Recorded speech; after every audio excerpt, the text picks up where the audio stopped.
मान्छे पाउँदिनँ, आफैले काटेको छु, एउटा गाई पालेको छु, यस्तो दुध दुन्छु खान्छु, कोही आए दिन्छु दुध पनि। यस्तो छ बिजोग।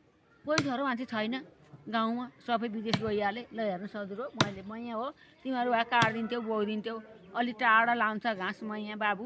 हेर्नु त म बुढीले 80 वर्ष भएँ, 3 सालको जन्म भनेखेन्। अब के मैले काटिरहेको छु यसो।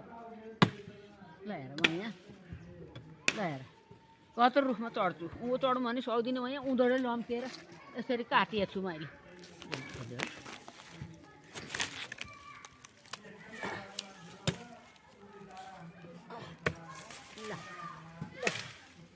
हेर मैया बाबु, मैले कसरी घाँस काटिएको छु। यसरी घाँस काटेर भगार सोरेर बारीमा मोल हालेपछि पो खेती हुन्छ। त्यसै के खान जाने विदेश।